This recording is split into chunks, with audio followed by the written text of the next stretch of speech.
घास की अच्छी वृद्धि एवं रंग के लिए गर्मियों में कितनी दिन के बाद हल्की सिंचाई कर देनी चाहिए? तो दोस्तों इसका सही आंसर है 2 से 3 दिन के बाद। अब बढ़ते हैं अगले प्रश्नोत्तर की ओर। ग्रीष्मकाल में व वर्षा ऋतु में घास की कटाई कितने दिन पश्चात करना आवश्यक है? तो इसका सही आंसर है 8 से 10 दिन के बाद। इसी प्रकार बढ़ते हैं अगले प्रश्नोत्तर की ओर।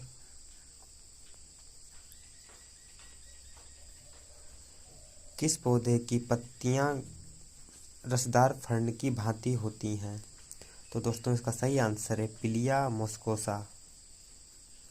इसी प्रकार बढ़ते हैं अगले प्रश्नोत्तर की ओर। टोकरी वाले पौधों में मुख्यतः कौन से कीट लगते हैं? तो दोस्तों इसका सही आंसर है दीमक, थिप्स तथा स्पाइडर। बढ़ते हैं अगले प्रश्नोत्तर की ओर।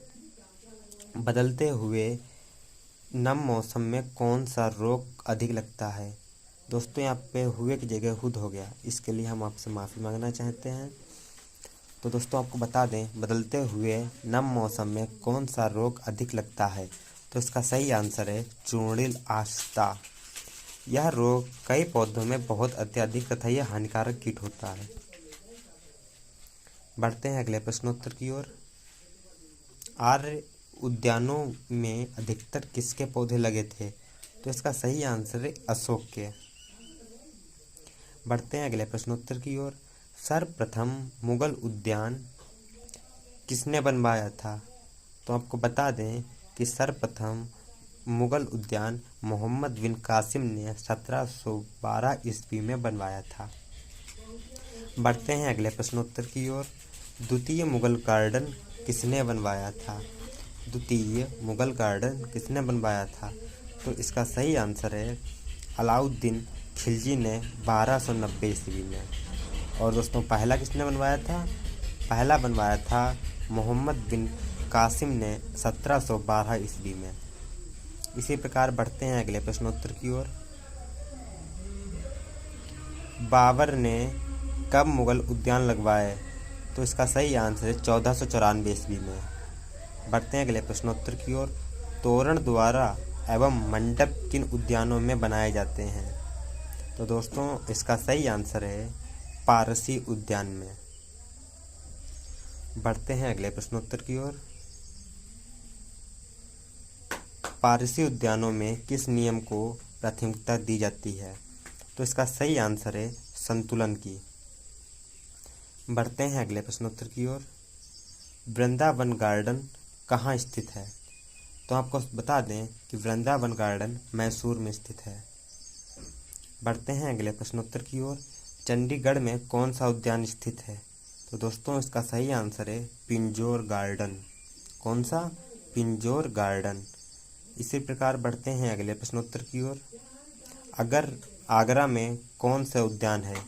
तो इसका सही आंसर है आगरा में ताज गार्डन, पालीवाल पार्क और शाहजहां गार्डन स्थित है।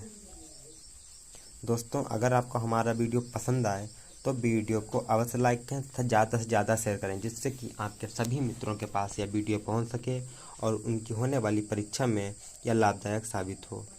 बढ़ते हैं अगले प्रश्नोत्तर की ओर। नेशनल बॉटनिकल गार्डन कहाँ पर है? तो इसका सही आंसर है लखनऊ में। बढ़ते हैं अगले प्रश्नोत्तर की ओर। गुलाब अनुसंधान कार्य किया जा रहा है। तो इसका सही आंसर है गुलाब अनुसंधान कार्य ICAR नई दिल्ली में किया जा रहा है। बढ़ते हैं अगले प्रश्नोत्तर की ओर। वेगनबोलिया तथा हिबिस्कस अर्थात गुड़हल पर अनुसंधान कार्य कहाँ चल रहा है? तो इसका सही आंसर है बेंगलोर में। बढ़ते हैं अगले प्रश्नोत्तर की ओर। कामिनी के पौधों का रोपण कब करना चाहिए? तो इसका सही आंसर है कामिनी के पौधों का रोपण अगस्त में करना चाहिए। बढ़ते हैं अगले प्रश्नोत्तर की ओर। भारत में प्रतिवर्ष कितना गुलाब जल तैयार किया जाता है? तो इसका सही आंसर है 50,000 गैलन प्रतिवर्ष।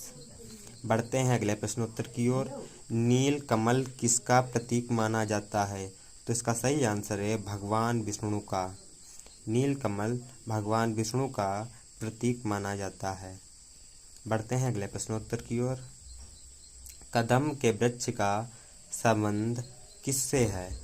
तो आपको बता दें, कदम के वृक्ष का संबंध लॉर्ड कृष्णा से है, भगवान श्री कृष्ण से है। बढ़ते हैं अगले प्रश्नोत्तर की ओर।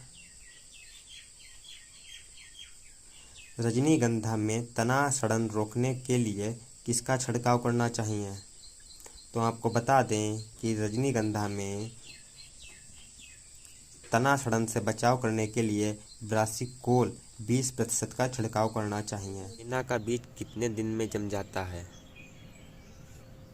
तो इसका सही आंसर है 35 से 45 दिनों में केना का बीज जम जाता है। अब बढ़ते हैं अगले प्रश्नोत्तर की ओर। गमलों में भरने वाली बालू व मिट्टी का अनुपात क्या होता है? तो दोस्तों आपको बता दें कि गमलों में भरने वाली बालू व मिट्टी का अनुपात 1 भाग बालू का होता है, 2 भाग मिट्टी का होता है। इसी प्रकार बढ़ते हैं अगले प्रश्नोत्तर की ओर।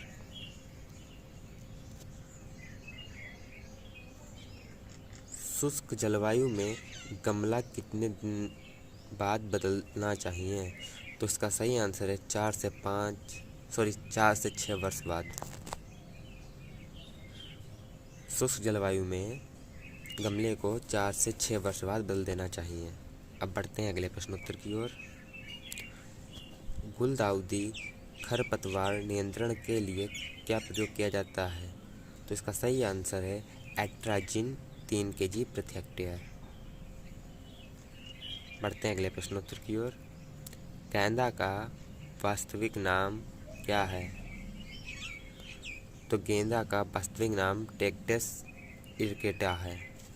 क्या है? टेक्टस इरकेटा है। बढ़ते हैं अगले प्रश्नोत्तर की ओर। चमेली का जन्म स्थान कहाँ है? तो चमेली का जन्म स्थान हिमालय की दक्षिण पहाड़ियाँ हैं। बढ़ते हैं अगले प्रश्नोत्तर की ओर। चमेली की वृद्धि के लिए कितना तापमान उचित होता है? तो इसका सही आंसर है 24 से 32 डिग्री सेल्सियस। बढ़ते हैं अगले प्रश्नोत्तर की ओर। जैस्मिन क्लोफाइलम का एक पौधा प्रतिवर्ष कितना जूल देता है? तो इसका सही आंसर है 3 से 4 kg। बढ़ते हैं अगले प्रश्नोत्तर की ओर। केली का जन्म स्थान कहाँ है? तो इसका सही आंसर है भारत के दलदली स्थान।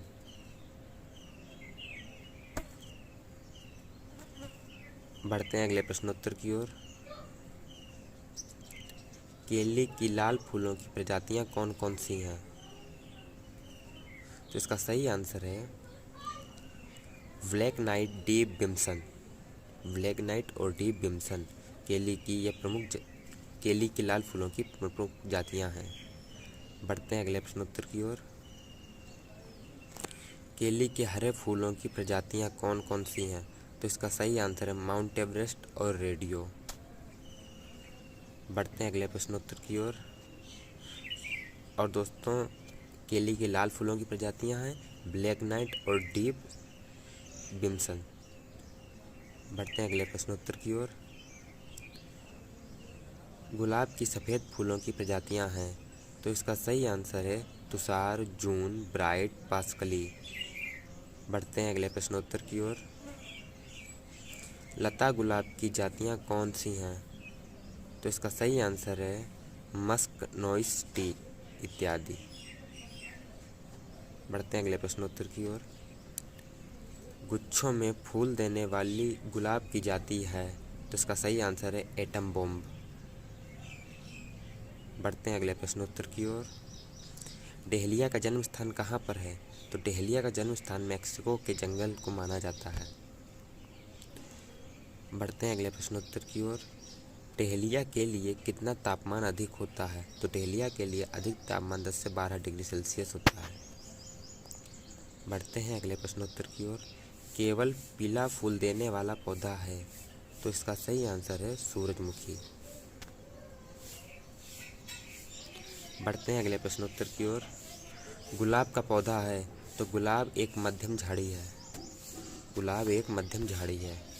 बढ़ते हैं अगले प्रश्नोत्तर की ओर। बहुवर्षीय एज का पौधा है तो इसका सही आंसर है कैंडी टफ्ट।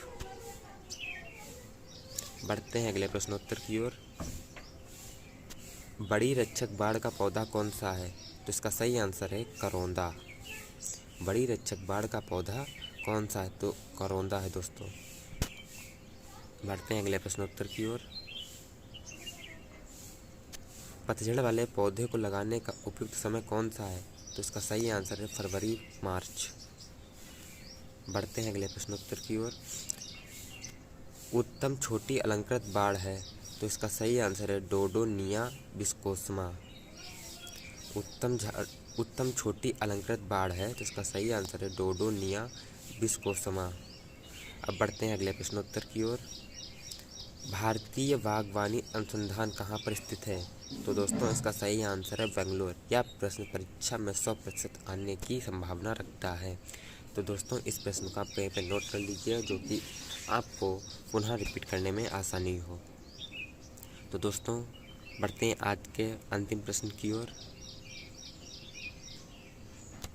फूल वाला द्विवार्षिक पौधा कौन सा है तो इसका सही आंसर है साल्विया। फूल वाला 2 वार्षिक पौधा कौन सा है तो इसका सही आंसर है साल्विया।